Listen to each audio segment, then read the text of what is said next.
If you clicked on this video hoping I'd tell you to cut out your daily latte to save money, you're about to be disappointed. Because that $5 latte isn't why you're broke. Your $1,650 rent, $800 car payment, and $1,300 monthly grocery bill for a family of 4. That's why you're broke.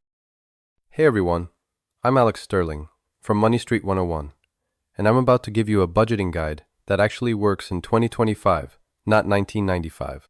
I'm talking real strategies for real people dealing with real expenses like childcare that costs $1,230 per month per child, rent that's doubled in 5 years, and grocery bills that make you question if you accidentally bought gold instead of ground beef. Forget the generic advice about skipping avocado toast. We're going to tackle the big stuff: housing, transportation, and food, because that's where your money actually goes. Plus, I'll show you saving strategies that don't require you to live like a monk or give up everything that makes life enjoyable. This is budgeting for humans, not robots. Let's get real about money. Let's start with some uncomfortable truths about budgeting in 2025. First, the old advice doesn't work anymore because the math has completely changed. When your parents were budgeting, rent was maybe 25% of their income. Today, according to the National Association of Home Builders, the average American household needs 36 to 37% of their income for housing, while Realtor.com reports the figure has reached 45% in many markets. That 50-30-20 budget rule everyone talks about? It assumes you can keep housing at 30%. Good luck with that when the average rent is now $1,650 per month. Here's what a realistic budget looks like for a family of 4, making $75,000 in 2025. Housing, $2,250 monthly. Childcare, $1,230 per child, so $2,460 for 2 kids. Food, according to the USDA, $1,327 per month on the moderate cost plan. Transportation, $650. That's already $6,687 of your $6,250 monthly income. You're in the red before you even buy toilet paper. And don't even get me started on groceries. The USDA's own data shows a family of 4 spending $997 to $1,603 monthly, depending on your food plan. That's not eating out, that's just groceries. When eggs cost $6.23 per dozen, and ground beef is $5.85 per pound, a $300 monthly food budget is pure fantasy. This is why generic budgeting advice feels insulting. Just cut back on dining out, they say. What dining out? We're spending $1,300 on groceries, and that's before we even think about restaurants. The real challenge isn't cutting small expenses. It's figuring out how to afford the necessities without declaring bankruptcy. So here's my reality-based budgeting method that actually works with today's expenses. I call it the survival first budget because, let's be honest, we're all just trying to survive out here. Step 1. List your true fixed expenses. Not what you think they should be, but what they actually are. Rent or mortgage, insurance, minimum debt payments, childcare, utilities. These are non-negotiable unless you want to live in your car, which honestly might be cheaper than rent in some cities. Step 2. Calculate your life support expenses. This is food, transportation, phone, basic clothing. These have some flexibility, but not as much as budget gurus pretend. You need to eat, you need to get to work, and you need clothes that don't have holes in embarrassing places. Step 3. Find your breathing room number. This is what's left after survival expenses. And here's the shocking truth. For many people, this number is negative. That's not a moral failing. That's math. If your number is negative, you have 3 options.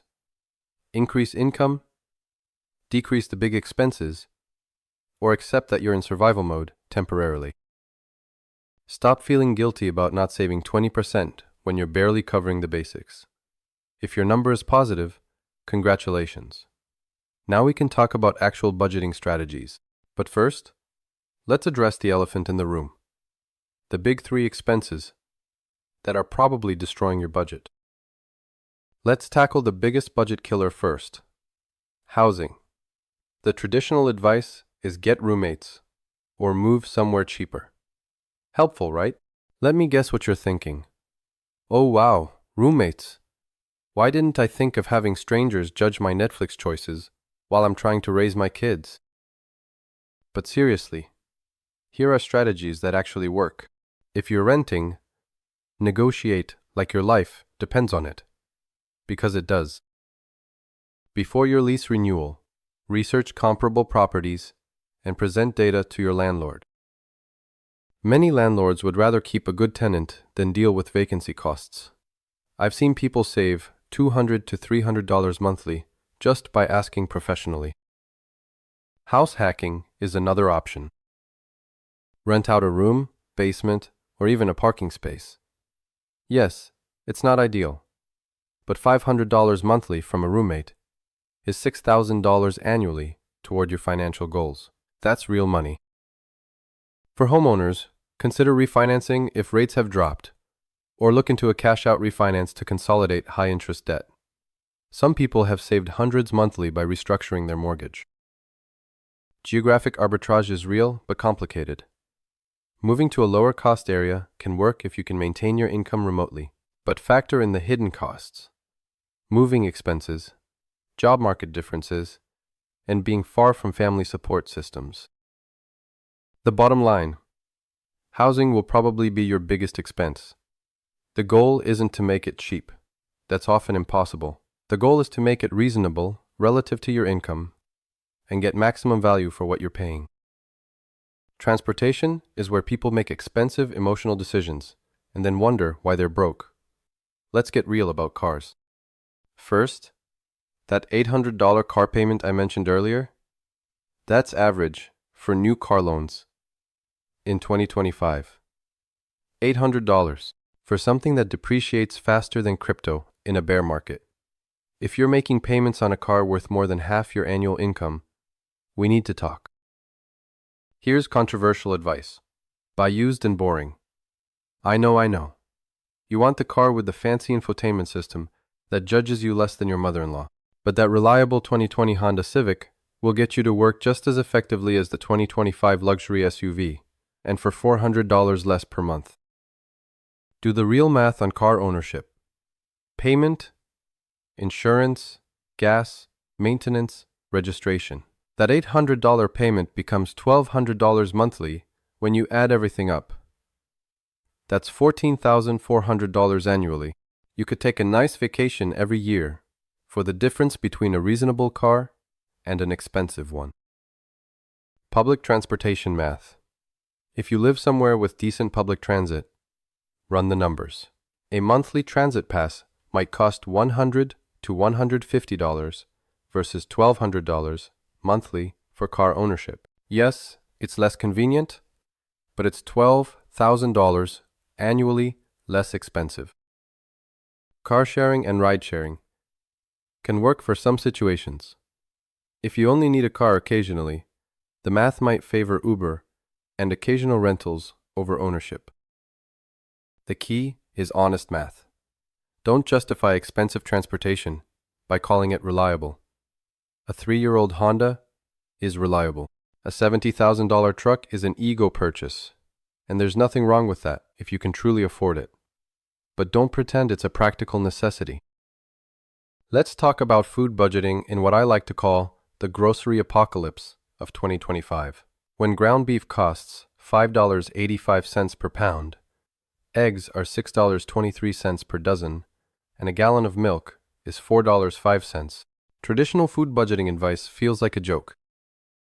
The USDA says a family of 4 should spend $997 to $1,603 monthly on groceries depending on your plan. That's the government's official numbers. This isn't some inflated estimate. Most families I know are hitting the $1,300 to $1,400 range just for basic groceries, not including any dining out. But here's what actually works. Meal planning isn't just for Pinterest moms anymore. It's financial survival. Spending 30 minutes planning your meals saves 30% on your grocery bill, which is $400 monthly on a $1,300 budget. I'm not talking about elaborate meal prep Instagram posts. I'm talking about knowing what you're eating so you don't end up buying random ingredients that expire before you remember you own them. Shop your pantry first. Before every grocery trip, see what you already have. Most people have $200 worth of food in their pantry that they've forgotten about. Build meals around what you already own. Generic and store brands are your friends. The Kroger brand cereal is made in the same factory as the name brand, but costs half as much. Your kids won't suffer from eating great value instead of name brand, despite what they tell you. Here's a reality check on eating out. That family dinner at a chain restaurant now costs $80 to $100. You can make the same meal at home for $20 to $25. I'm not saying never eat out, but be intentional about it. Make it special, not default. And please, stop feeling guilty about feeding your family. When the USDA says you should budget over $1,000 monthly for groceries, you're not failing if your grocery bill is high. You're keeping humans alive in an economy where food costs have increased 28% since 2020. Now let's talk about the sneaky expenses that destroy budgets. The death by 1,000 cuts that add up to serious money. Subscriptions are the new rent. Netflix, Spotify, gym memberships, Amazon Prime, Disney Plus, that meditation app you use twice. The meal kit service you forgot about. These aren't individual budget killers, but together they can cost $200 to $400 monthly. Do a subscription audit every 6 months. If you haven't used it in 30 days, cancel it. You can always resubscribe later. The convenience tax is real. DoorDash markup plus delivery fees plus tips turns a $12 meal into $25. Getting your groceries delivered costs 20 to 30% more than shopping yourself. Sometimes convenience is worth it, but calculate what you're paying for that convenience. Impulse purchases at Target. We've all been there. You go in for toothpaste and leave with $150 worth of stuff you didn't know you needed. The 24-hour rule works. If it's not on your list and costs over $20, wait 24 hours before buying it. Most impulse purchases feel stupid the next day. Banking fees are budget vampires. Overdraft fees, ATM fees, monthly account fees, these can add up to $30 to $50 monthly. Switch to a bank or credit union that doesn't charge fees. In 2025, there's no reason to pay monthly fees for basic banking. The biggest sneaky killer?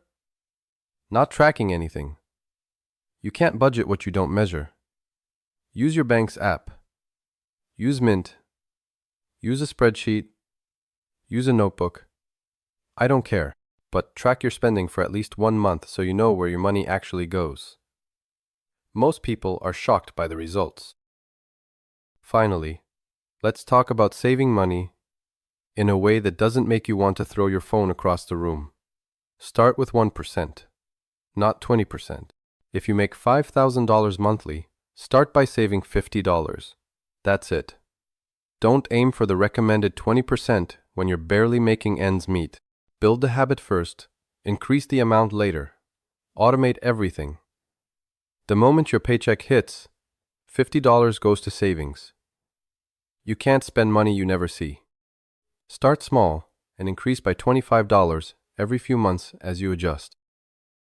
The pay yourself first thing is real, but be realistic about the amount. Even $25 per paycheck adds up to $650 annually. That's your emergency fund starter kit. Find your latte factor, but make it real. Maybe it's not lattes. Maybe it's convenience store snacks during work breaks. Or upgrading your phone every year instead of every 3 years. Everyone has one area where they spend more than necessary. Find yours and redirect that money to savings. Use savings challenges that work with your personality. The 52-week challenge starts with $1 the first week, $2 the second week, up to $52 the last week. You save $1,378 without really noticing. Or try the reverse version. Starting with $52 and going down, it's easier during the holidays. Create artificial scarcity. Move your savings to a different bank so it's not easily accessible. The small friction of transferring money back prevents impulse withdrawals. Most importantly, have a specific goal. Save money is too vague. Save $1,000 for emergencies or save $2,400 for a vacation gives you something concrete to work toward. Here's the mindset shift that changes everything. Budgeting isn't about restriction. It's about permission. A good budget gives you permission to spend money guilt-free because you know you've covered the important stuff first. When you budget $100 for entertainment, you can spend that $100 without anxiety because it's planned for. Stop comparing your budget to other people's. Someone making $150,000 has different options than someone making $50,000. Someone without kids has different expenses than someone with 3 teenagers who eat everything in sight. Your budget needs to work for your life, not someone else's. Budgeting is not a moral issue. You're not a bad person if you struggle with money. You're not virtuous if you're naturally good at saving. Money is a tool, not a measure of your worth as a human being. Give yourself permission to adjust. Your first budget will be wrong. Your second budget will also be wrong. That's normal. Budgeting is like learning to drive. You're going to hit some curbs before you figure it out. The goal isn't perfection, it's progress. If you saved $50 this month, when you saved nothing last month, that's success. If you spent $200 less on impulse purchases, that's success. Celebrate the small wins, because they add up to big changes. Here's your action plan. First, track your spending for 1 week without changing anything. Just observe where your money goes. Second, identify your big 3 expenses and see if there's any room for improvement. Third, start saving something, even if it's just $25 per month. What's your biggest budgeting challenge? Is it housing costs, food expenses, or just feeling like there's never enough money? Drop it in the comments. I read every single one, and your struggles often become my next video topics. If this video helped you realize that budgeting in 2025 requires different strategies than your parents used, smash that like button and subscribe to Money Street 101. We're building a community of real people dealing with real money challenges, not pretending that cutting out coffee will solve everything. Now here's the thing. You can have the perfect budget, but if your money mindset is sabotaging you, you'll keep making the same financial mistakes over and over. That's why I want you to watch my video on the psychology of money next. In that video, I revealed the hidden psychological traps that keep people broke, even when they know better. It's the missing piece that most budgeting advice ignores.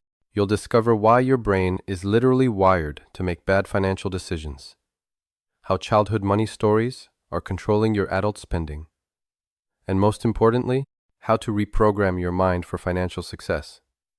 Trust me, understanding the psychology behind your money decisions is just as important as having a budget. Click the video on your screen now to watch the psychology of money. It will completely change how you think about your relationship with money. Remember, budgeting is personal. What works for the financial guru on Instagram might not work for you, and that's okay. Find what works for your life, your income, and your goals. You've got this, even when it doesn't feel like it. I'll see you in the Psychology of Money video.